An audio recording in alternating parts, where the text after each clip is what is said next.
So,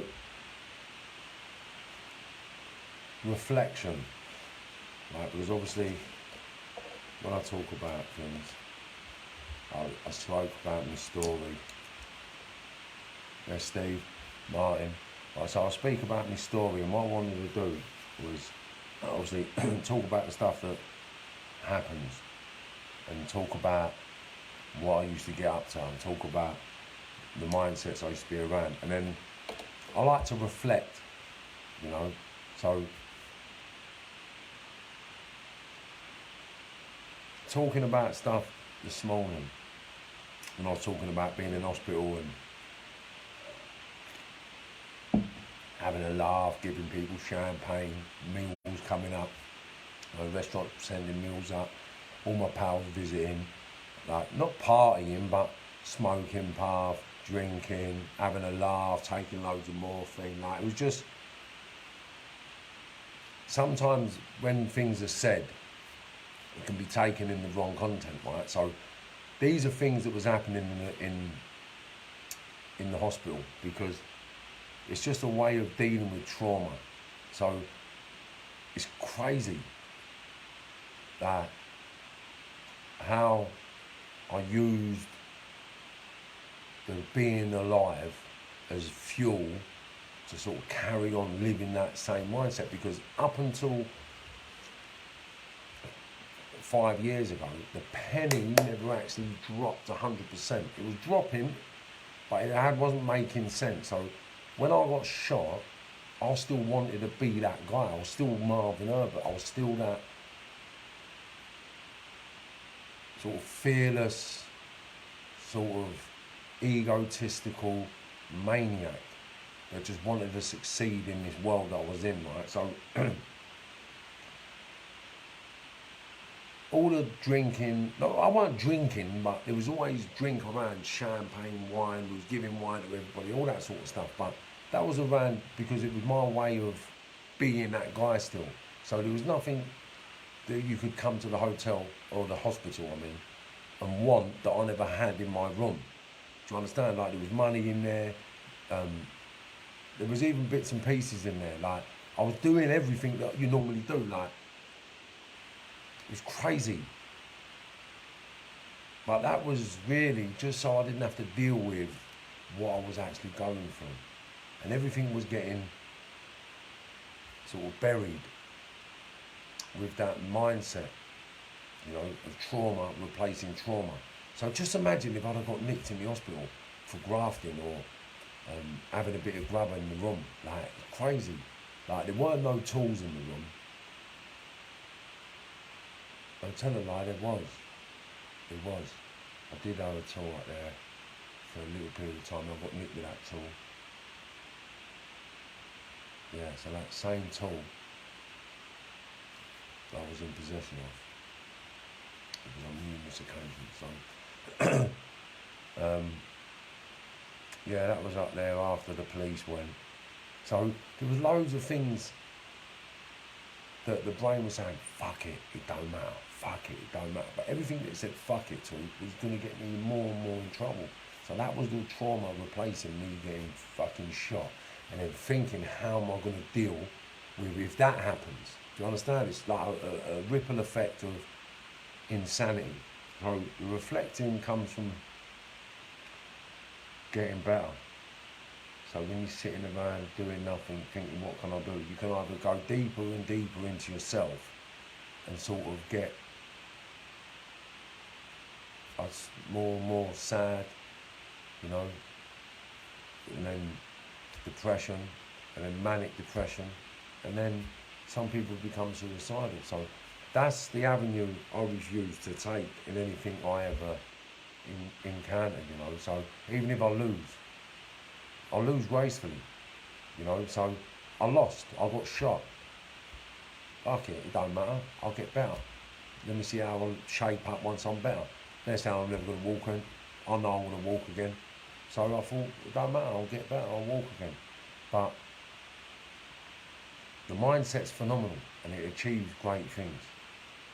But the pain and the suffering that I actually deserved. I deserved all this pain. I deserved all this suffering. This isn't something that I'm moaning about. This is things like I deserved everything I went through, right? Because of the life that I've led up until that point. Right? And the pain and the suffering that I put other people through, and the damage and the heartache that I'd caused. Like, I needed to feel all that. I needed to experience all that. And getting shot 5 times all over was, in a nutshell, everything. Like, and this is how real, right? Nothing but the truth, right? This is how real this shit is, right? Everywhere I've got a bullet hole, right? My son has a birthmark in every single place. Imagine that. My son's got a birthmark on his face, his head, his eye, his arm, his leg, and his willy, right? My son Dane. And he was one who brought it to my attention. He said, "Do you know what, Dad?" It was a few years after. I said, "You ain't gonna believe this, but you know I've got a birthmark everywhere you got shot." I was like, shut up. It was meant to happen. So when I say I deserved that suffering and I deserved that pain, I did. Because everywhere I got shot, I've been involved in an investigation or remember something. So my eye, and I've got to talk about it because 2 innocents I can remember with an eye, right? So one was Mr. Provis, which was I think he was a French teacher in Haverstock, but he was my head of year. I took his eye out, I believe, with a corner of a book. And I can't remember this kid's name, but I'd love to meet him because I'd love to apologise to this kid. But I was banged up with a kid with a glass eye. And I used to terrorise this kid. Like, not in a, to me it wasn't in a bad way. I'd be like, "Right, take your eye out, give me your eye." And I'd be like, "Yo, come here, eye." And I'd just like, at the time it was funny, yeah, because of the mindset.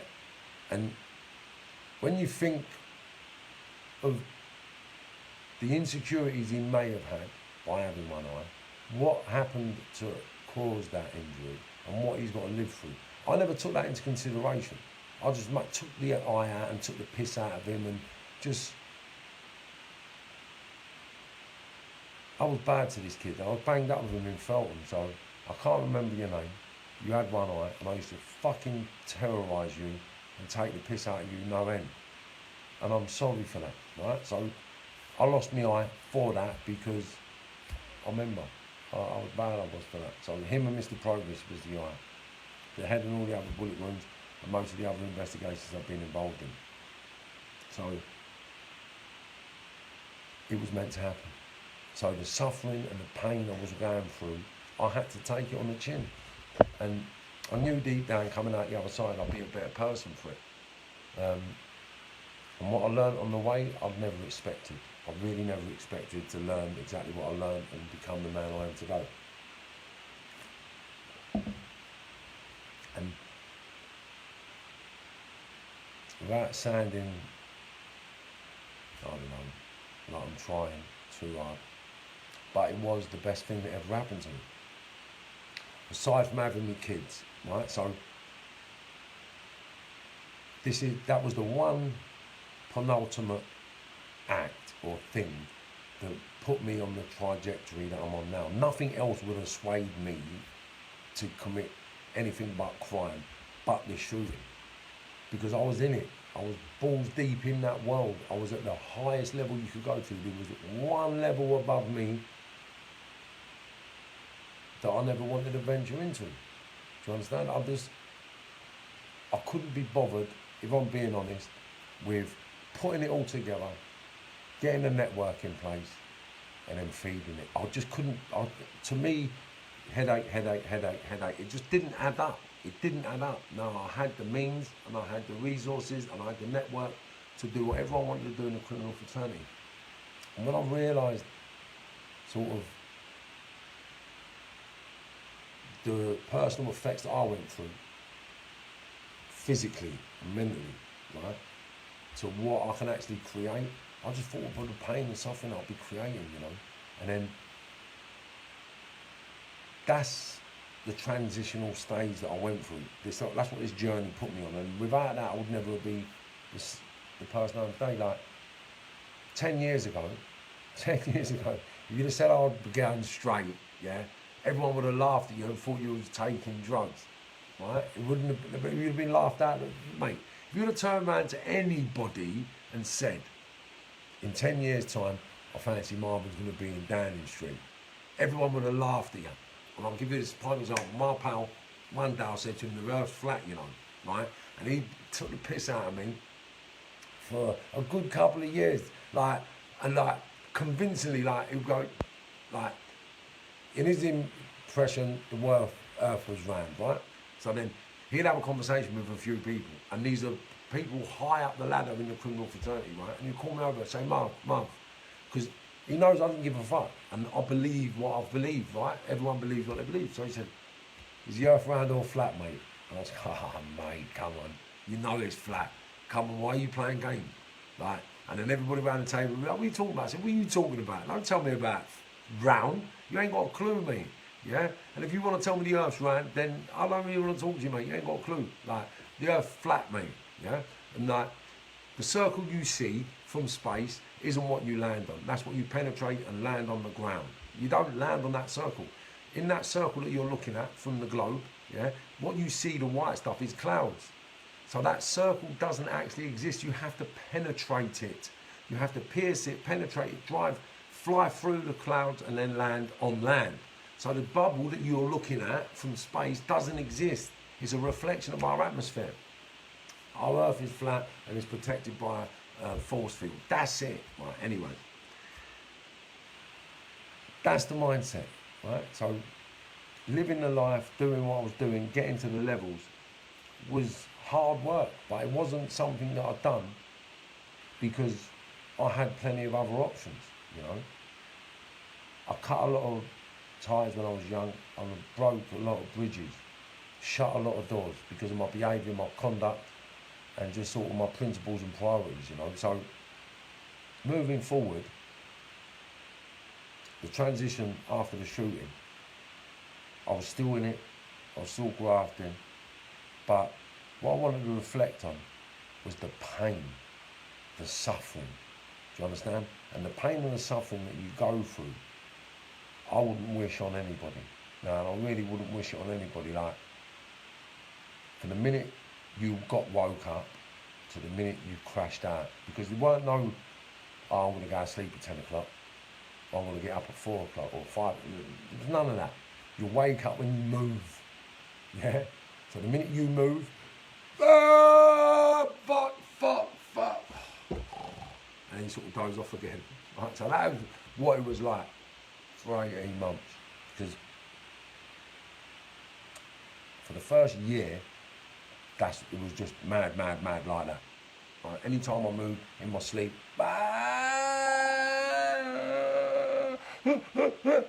I'll go on a meeting. So I'll talk about going on meetings and grafting, right? So I want to talk about that tomorrow, but imagine this, I'm going on a meeting to talk about making money, right? In whatever field I was going into. And as I turn up, I was, fuck. And I've got people I'm just about to sit down to talk about making money with, and I'm screaming literally at the top of my voice, pissing with sweat, with pain, right? And then I'd walk over, sorry about that, mate, legs fucked. And I'd sit down, it'd be screaming while I'm sitting down, and I'd sit down, get my flannel, because I'd travel with a flannel and spare t-shirts, right? So flannel, drink of water, green tea. 10 minutes later, I'm having a conversation. But this was all day, every day. So the actual thought and the madness that I had to go through to get to where I got to and where I am today wasn't easy. And I don't want to pat on the back for it, because it was something I deserved and I had to go through. But not many people would do this. Not many people would have went through what I went through. You know, so all I can say, and the reflective part of my brain to everybody, man, is never give up. You know, and if it's something good that you're fighting for, you'll get it if you don't give up. So if you want a better life and you want to achieve more things, then Go for it. Don't be scared of being on your own. Don't be scared of not getting accepted. Don't be scared of failing. Do you understand?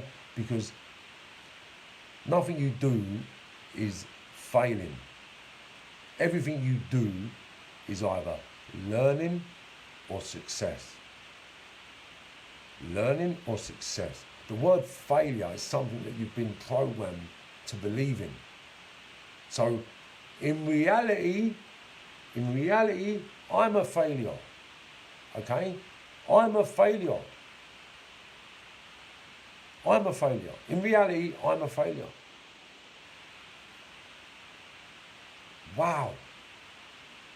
When I actually believe that I am one of the most successful people on this planet. But in reality, I'm a failure. People say, what are you talking about? You're not a failure. Okay, I'm not a failure in certain people's perspectives. But in reality, right, I broke the law every single day of my life for a price I couldn't put my finger on. I'm prepared to stab, shoot and kill and go to prison for a day for life. Every single fucking day for 40 years, or 38, 39 years. How's that not failing?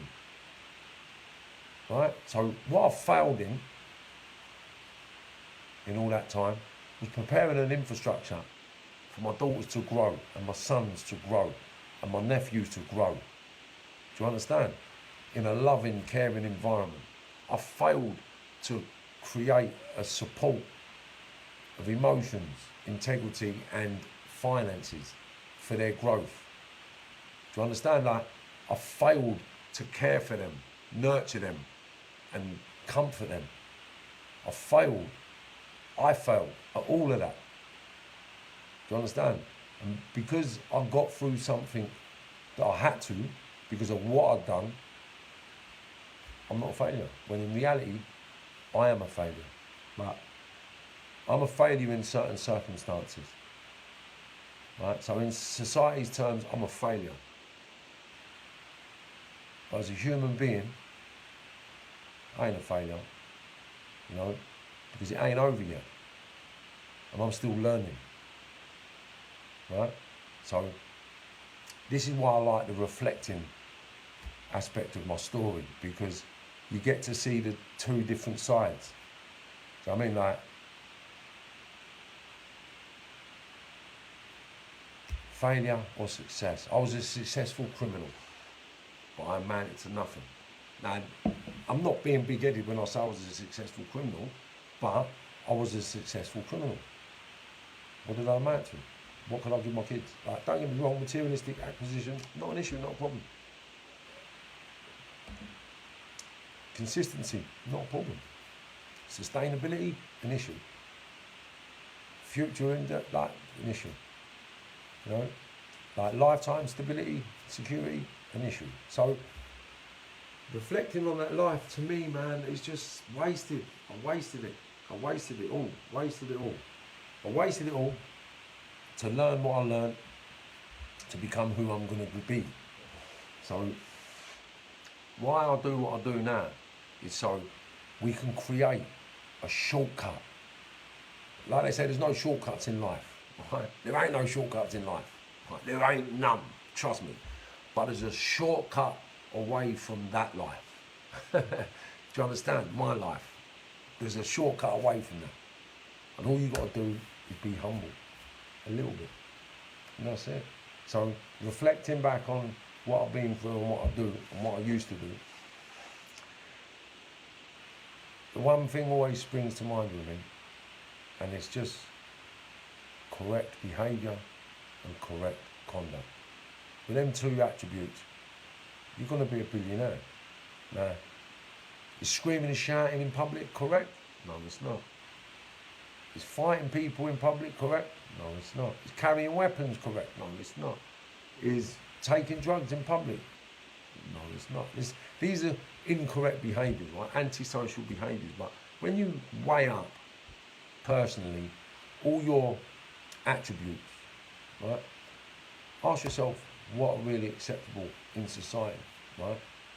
And then ask yourself, who's the issue? what is the issue and why is the issue apparent, right? So what I focus on with my daughters more than anyone, I say my daughters because my eldest kids they're gone now, and they're relatively happy, I believe.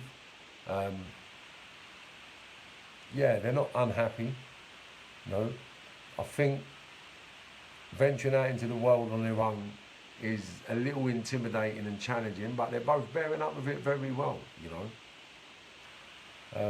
So my older kids, I don't refer to because they've learned what they're going to learn, and now they're learning from their own experiences, right? So when I talk about the girls, they're still learning from what we do, what I do, how I behave, how I conduct myself. So that's why now I really strive towards being correct. So all I focus on, correct behaviour and correct conduct. If I need to have an argument with someone, I don't need to be in that environment. Simple. So I do things in a way that's a lot different to the way I used to do now. And if you want to make me angry, then you don't love me. You know?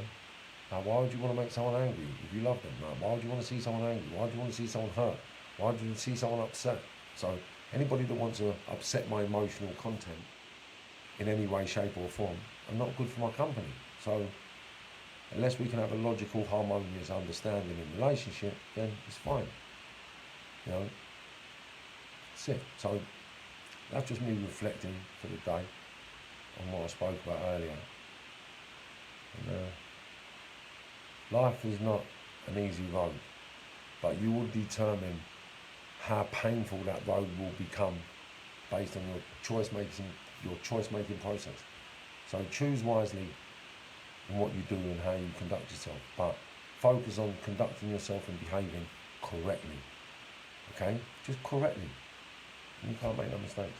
So I love you and leave you, and I should be back on tomorrow at 11 o'clock to carry on with the journey, because I'm going back in hospital for a bone transplant and something exciting happens, yeah.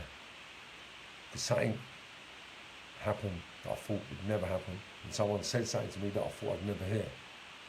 But wow, sick. See you tomorrow, 11 o'clock. Have a good day.